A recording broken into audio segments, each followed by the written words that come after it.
Sari. Ibu. Heri Adriani. Hadir, Bu.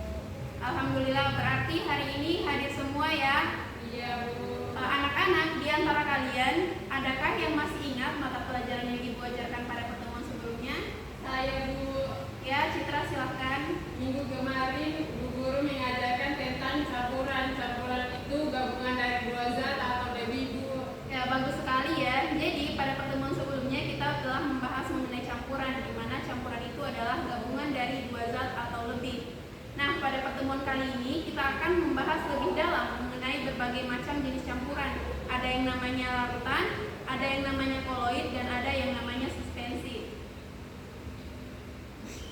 Nah, adapun kompetensi dasar yang akan kita pelajari hari ini adalah kalian diharapkan mampu mengelompokkan berbagai sistem koloid dan menjelaskan kegunaan koloid dalam kehidupan kita berdasarkan sifat-sifatnya. Nah, selanjutnya kalian nantinya diharapkan mampu membuat sebuah produk yang berupa koloid ataupun produk yang ada kaitannya dengan koloid. Nah, tujuan pembelajaran kita kali ini yaitu kalian diharapkan mampu membedakan berbagai jenis-jenis campuran, yaitu koloid, larutan, dan suspensi, serta kalian terampil melakukan praktikum dan diskusi sehingga menimbulkan sifat kritis dan kreatif kalian mengenai materi koloid. Nah, anak-anak, di antara kalian adakah yang pernah mencampurkan air dengan gula? Pernah, Bu, membuat air gula. Jadi jika kita amati campuran antara air dengan gula itu dengan campuran air dengan susu serta campuran air dengan tanah itu memiliki beberapa perbedaan. Nah, untuk lebih memahaminya, silakan kalian amati gambar yang Ibu sajikan berikut. Berdasarkan gambar yang Ibu sajikan berikut, ada yang ingin bertanya? Saya, Bu. Ya, Saya silakan. bingung, Bu. Air gula itu termasuk yang mana?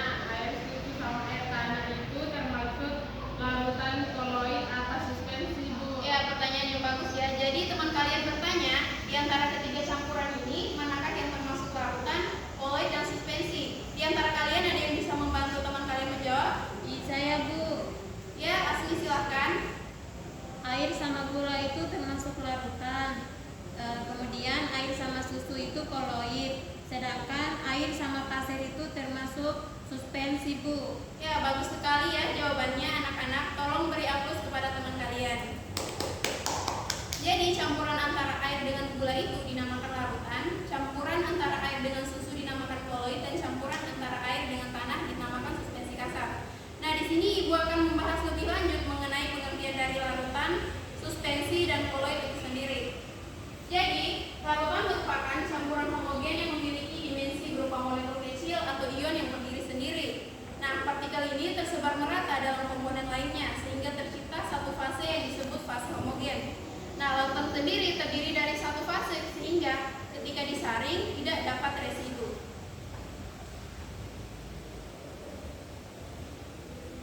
Kemudian koloid. Koloid merupakan suatu sistem yang terdiri atas fase terdispersi dengan ukuran tertentu dan dengan medium pendispersi. Nah, zat yang didispersikan disebut fase terdispersi, sedangkan medium yang digunakan untuk mendispersi disebut medium pendispersi.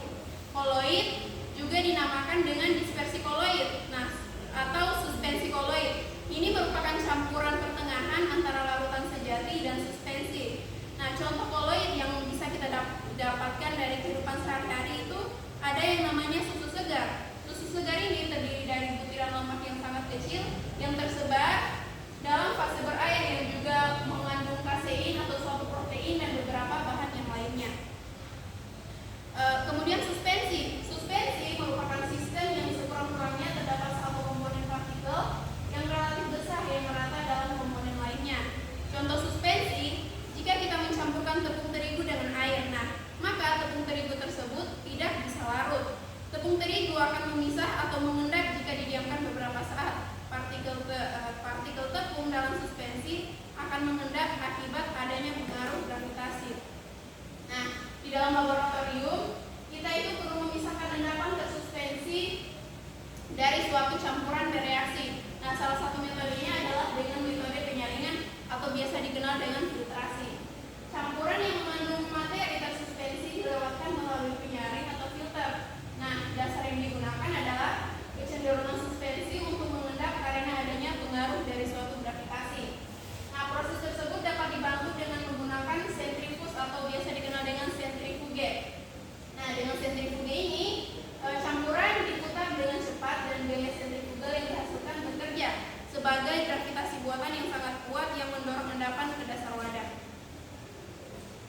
kemudian dalam laboratorium kita itu meletakkan sampel suspensi dalam tub secara seragam yang dapat dilihat pada layar gambarnya.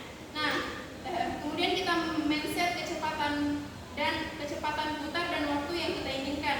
Nah, setelah selesai maka akan terlihat endapan pada campuran tersebut, di mana kita menggunakan tadi campuran antara air dengan terigu. Nah, jika dilihat dari sifat sistemnya, pada larutan itu dia homogen, pada koloid homogen, tetapi bersifat heterogen jika dilihat dengan ultramikroskop. Sedangkan suspensi dia itu bersifat heterogen.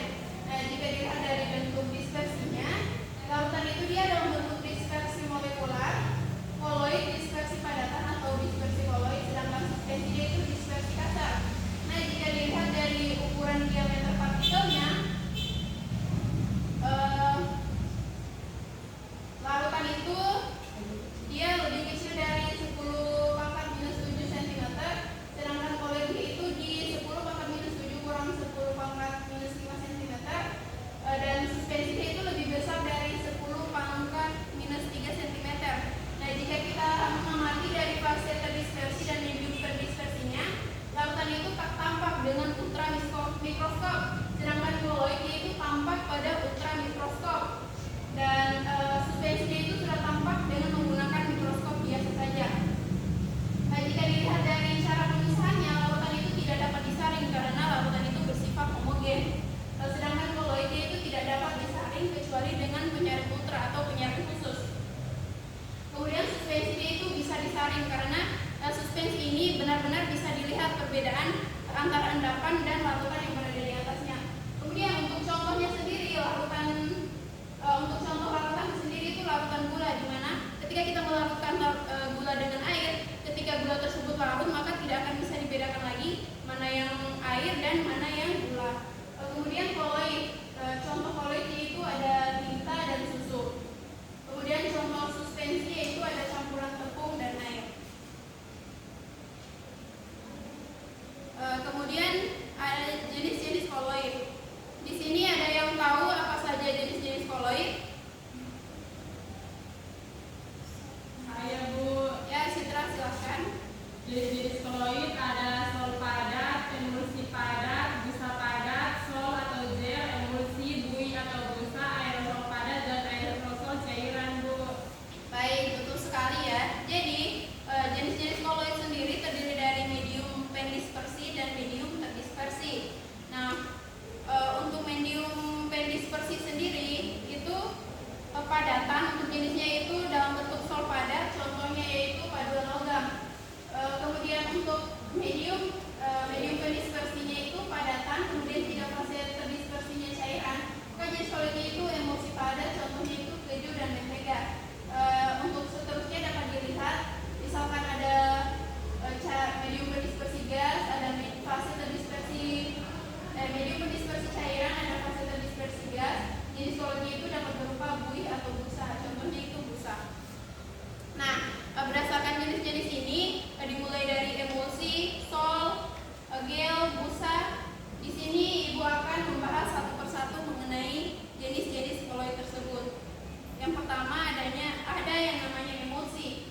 Jadi emulsi adalah sistem koloid yang terbentuk dari fase cair yang terdispersi dalam zat padat atau zat cair. Nah, emulsi digolongkan menjadi dispersi partikel minyak dalam air dan sebaliknya air dalam minyak yang distabilkan oleh bahan pengemulsi. Nah, pengemulsi sendiri adalah zat yang digunakan untuk memudahkan pembuatan emulsi dan selanjutnya akan menstabilkan emulsi tersebut. Nah, kebanyakan pengemulsi itu biasanya bersifat aditif, misalnya sabun. Nah, di sini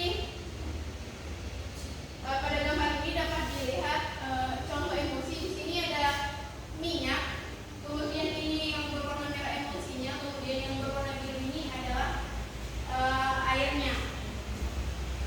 Kemudian Ibu masuk pada aerosol. Aerosol adalah butiran zat cair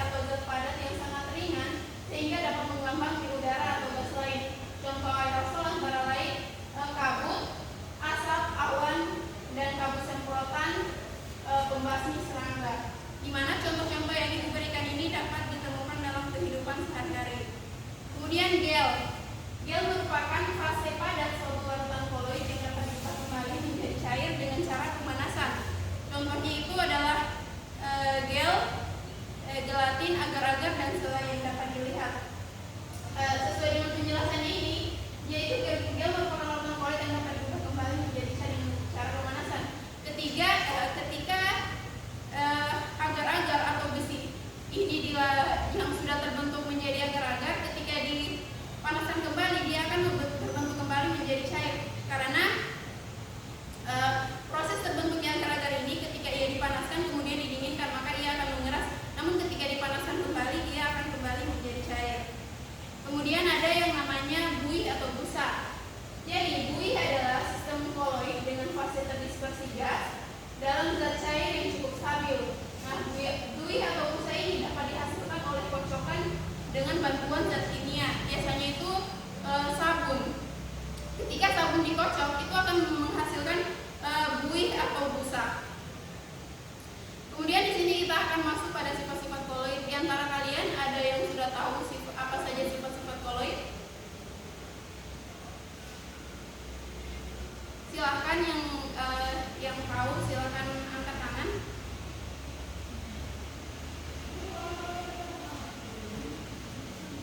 Silahkan untuk menyebutkan apa saja sifat-sifat koloid. Saya Bu. Baik, Asmi silahkan. Yang pertama itu ada efek Tyndall, Ya. yang kedua ada Graf Brown, yang ketiga ada absorpsi, yang keempat ada elektroforesis, yang kelima ada koagulasi, yang keenam ada dialisis, dan yang ketujuh ada koloid pelindung. Ya, betul ya. Jadi sifat-sifat koloid itu terdiri atas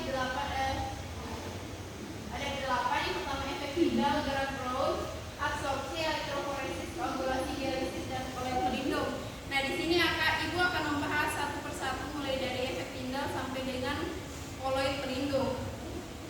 Pertama itu ada efek Tyndall dan Graf Brown. Jadi efek Tyndall adalah gejala penghamburan berkat cahaya oleh partikel koloid. Efek Tyndall ini digunakan untuk membedakan larutan sejati dengan koloid. Nah, penerapannya dalam kehidupan sehari-hari, yang pertama itu kita bisa melihat pada sorot cahaya mobil. Sorot cahaya mobil itu bisa tampak jelas pada tempat yang berkabut. Kemudian berkat cahaya matahari terlihat jelas di sela-sela pepohonan yang sekitarnya berkabut. Kemudian yang contoh ketiga yaitu berkat cahaya proyektor tampak jelas di gedung bioskop yang berasap. Nah, di sini dapat dilihat seperti yang dijelaskan tadi.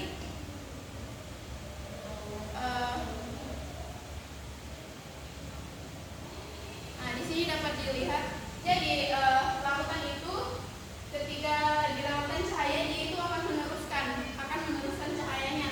Sementara koloid itu akan ditemukan cahaya namun ketika sampai pada suspensi dia akan menghamburkan cahayanya yang dapat dilihat pada layar contohnya.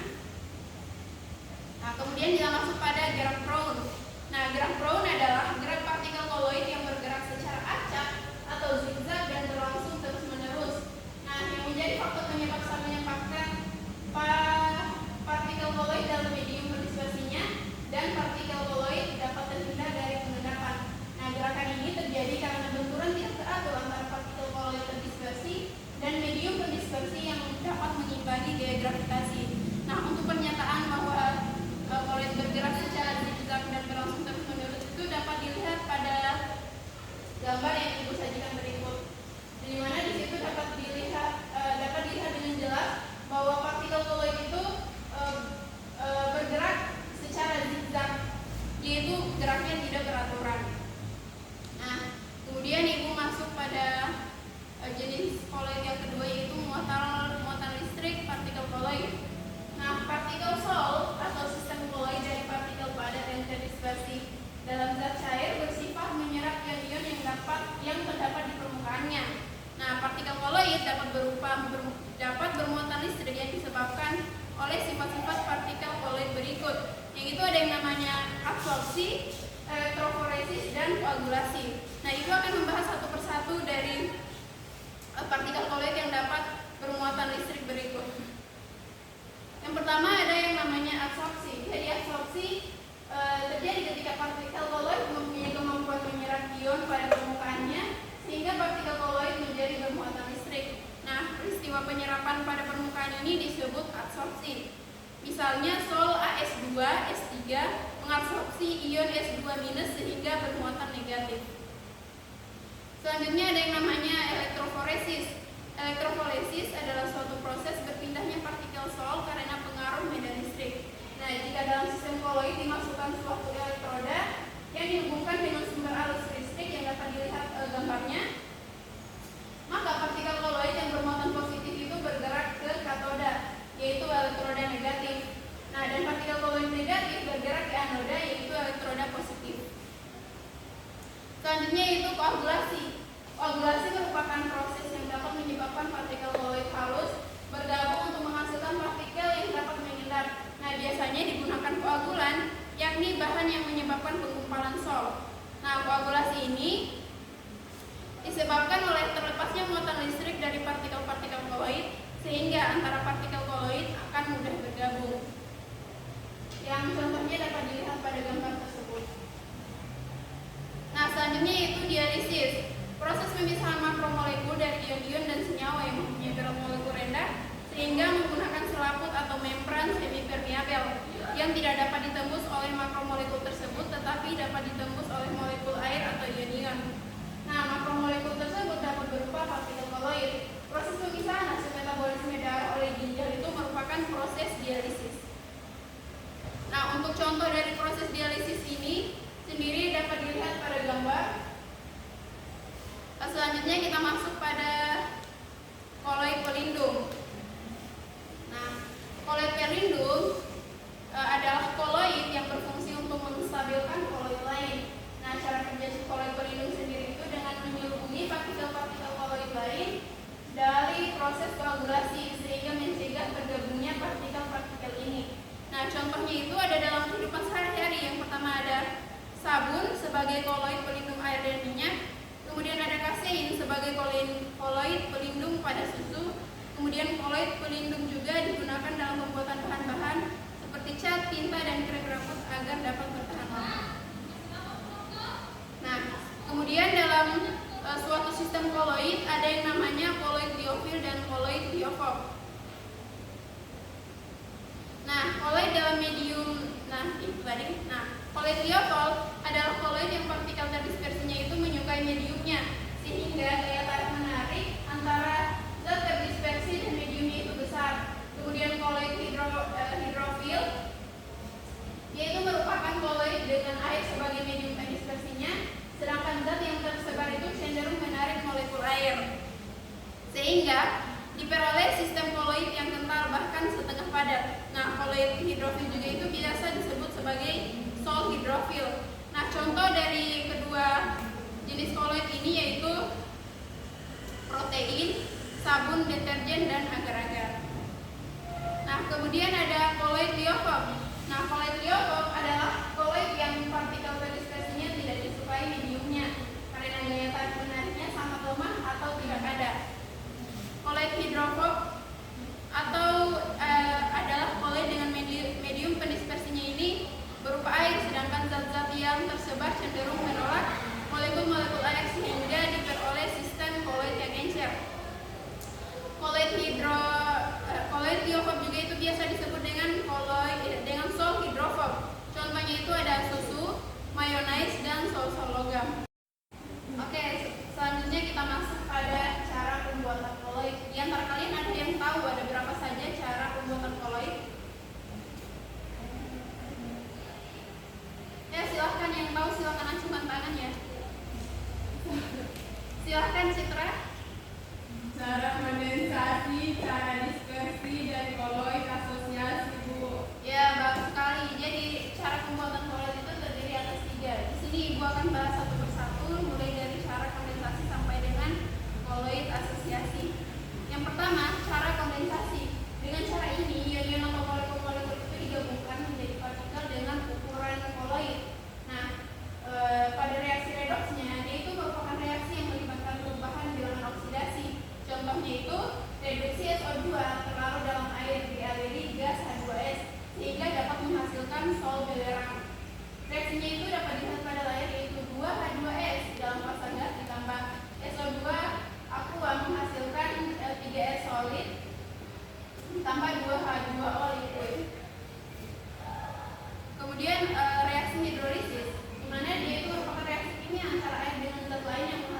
baru. Contoh reaksi hidrolisis adalah larutan FeCl3 dengan air yang mendidih akan dihasilkan sol FeOH 3 kali, yang reaksinya dapat anak-anak dapat dilihat pada layar sendiri. Kemudian dekomposisi rangkap, yaitu proses terurainya zat menjadi penyusunnya. Contohnya itu gas H2S dialirkan pada larutan arsen 3 oksida akan terbentuk sol AS2O3. Kemudian pada penggantian pelarut, cara ini dilakukan dengan mengganti medium pendispersi sehingga fase terdispersinya yang semula larut setelah diganti pelarutnya menjadi partikel yang berukuran koloid. Contohnya yaitu larutan jenuh kalsium asetat dicampur dengan alkohol akan terjadi kondensasi dan terbentuk koloid kalsium asetat yang berupa gel. Kemudian kita masuk pada cara pembuatan koloid yang kedua, yaitu cara dispersi. Nah, dengan cara dispersi, partikel-partikel koloid itu akan dipecah menjadi beberapa ukuran koloid. Yang pertama yaitu jika diintegrasi mekanis. Ini merupakan cara di mana zat ditumbuk dan dihaluskan dengan penumbuk koloid, misalnya pembuatan semen dan pigmen cat. Kemudian disintegrasi listrik. Ini merupakan cara yang menggunakan sel-sel elektrolit yang dielektrolisis, misalnya elektrolisis larutan NaOH dengan katoda logam yang akan dibuat koloid dan dialiri arus yang rapatnya besar. Nah, akibatnya Na diendapkan di katoda dan membentuk aliase dengan logam yang ada. Aliase ini bereaksi dengan air sehingga terjadi koloid. Kemudian dalam cara peptisasi, nah endapan yang terjadi dilakukan kembali sehingga terjadi koloid dengan menambahkan elektrolit tertentu. Nah, misalnya ada endapan FeOH3 akan larut dalam bentuk koloid bila ditambahkan larutan hasil encer. Kemudian koloid asosiasi, contohnya itu ada sabun dan deterjen. Molekul sabun atau biasa dikenal dengan natrium stearat itu terdiri dari kepala atau bagian polar bersifat hidrofilik dan ekor yang atau nonpolar bersifat hidrofobik. Nah, yang dapat dilihat pada layar bagaimana jika sifatnya hidrofilik dan hidrofobik.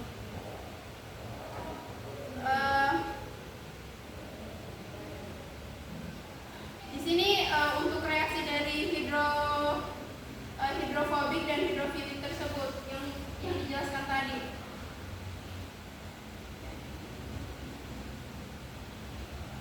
Nah, di sini ada yang dikatakan tadi bersifat polar atau hidrofilik. Jadi hidrofilik itu dia tidak suka air ya. Jadi dia itu akan jauh. Sedangkan hidrofobik dia itu suka air. Yang reaksinya dapat dilihat pada bagian kepala, yaitu bersifat tidak suka pada air atau suka air, yang mengartikan dia bahwa bersifat hidrofilik. Sedangkan pada bagian ekor dia itu bersifat hidrofobik, tidak suka air. Nah, kemudian Ibu akan menjelaskan berbagai manfaat dari sistem koloid. Nah, manfaat koloid jika dilihat dari industri, pertama itu ada industri makanan.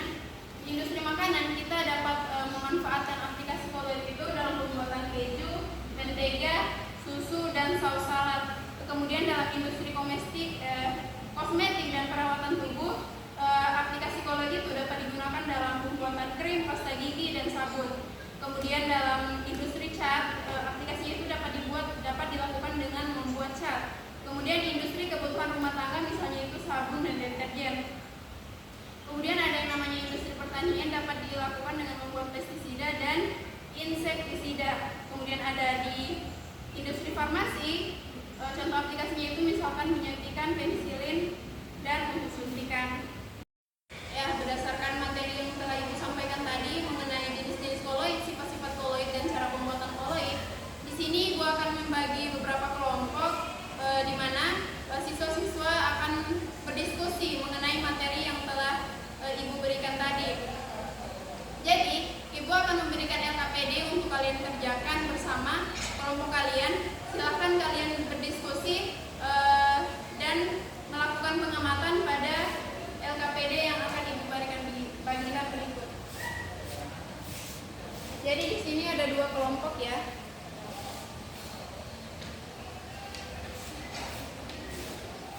Silakan kalian berdiskusi. Ibu beri waktu selama 30 menit.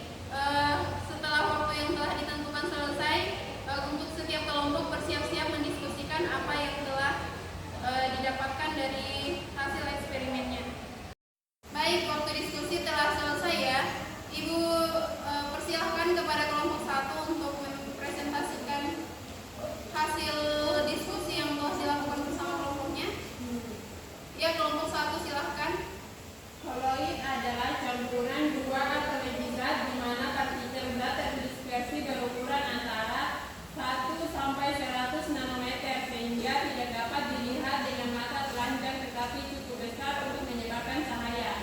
Larutan adalah campuran homogen dua atau lebih zat di mana partikel zat yang terlarut berukuran sangat kecil kurang dari 1 nanometer sehingga tidak dapat dilihat dengan mikroskop dan tidak menyebabkan cahaya. Suspensi adalah campuran heterogen di mana partikel zat yang terdispersi berukuran besar lebih dari 100 nanometer dan cenderung mengendap jika didiamkan. Baik, bagus sekali ya presentasi dari kelompok 1. Beri aplaus untuk teman kalian. Nah, kepada kelompok 2, apakah menemukan hal lain atau pendapat lain terkait pengertian dari larutan, koloid, dan suspensi? Baik, silahkan kelompok 2. Koloid adalah sistem heterogen di mana suatu zat terdispersi atau fase terdispersi merata dalam zat lain atau medium berdispersi tanpa mengendap meskipun didiamkan. Sedangkan untuk larutan, larutan adalah sistem di mana zat terlarut sepenuhnya dalam larut menghasilkan satu fase tunggal yang tidak dapat dipisahkan dengan penyaringan. Kemudian untuk suspensi adalah sistem di mana zat terdispersi tidak larut dalam medium berdispersi sehingga partikel-partikel tersebut dapat dipisahkan melalui proses penyaringan atau sedimentasi. Baik, bagus sekali ya. Beri aplaus untuk kelompok 2. Baik, jadi Ibu akan menyimpulkan perkuliahan pada hari ini. Jadi hari ini kita telah belajar mengenai jenis-jenis campuran dan berbagai jenis koloid, sifat-sifat koloid, dan cara pembuatan koloid lainnya. Jadi campuran itu berdasarkan partikel penyusunnya itu dibagi menjadi 3, yaitu larutan, koloid, dan suspensi. Nah, ketiga larutan ini memiliki perbedaan. Yang pertama itu dari segi kestabilan. Larutan itu umumnya stabil. Koloid juga stabil, namun bila didiamkan lebih lama dia akan mengendap. Nah, sedangkan suspensi kasar dia itu tidak stabil. Nah, jika dilihat dari tingkat kejernihan, larutan itu jernih dan hanya ada satu fase. Sedangkan untuk koloid dia itu jernih ketika diamati menggunakan mata biasa. Dia nampak satu fase atau homogen, namun ketika diamati dengan mikroskop ultra dia itu akan tampak heterogen. Nah, sedangkan suspensi dia itu bersifat heterogen antara dua fase baik dilihat menggunakan mata biasa. Nah, selanjutnya larutan itu tidak bisa disaring karena dia itu homogen. Kemudian koloid dia itu bisa disaring akan tetapi menggunakan kertas saring ultra, sedangkan suspensi kasar dia itu bisa disaring dengan menggunakan kertas saring biasa. Baik, anak-anak, jadi Ibu kira pertemuan kita hari ini cukup. Semoga apa yang kita pelajari hari ini bisa dipahami dan bisa dimengerti oleh anak-anak sekalian. Mari kita ucapkan alhamdulillahirabbil alamin atas selesainya pelajaran kita hari ini. Alhamdulillahirabbil alamin. Ya, jadi Ibu cukupkan sampai di sini. Jangan lupa mempelajari materi untuk pertemuan selanjutnya. Ibu akhiri, wassalamualaikum warahmatullahi wabarakatuh.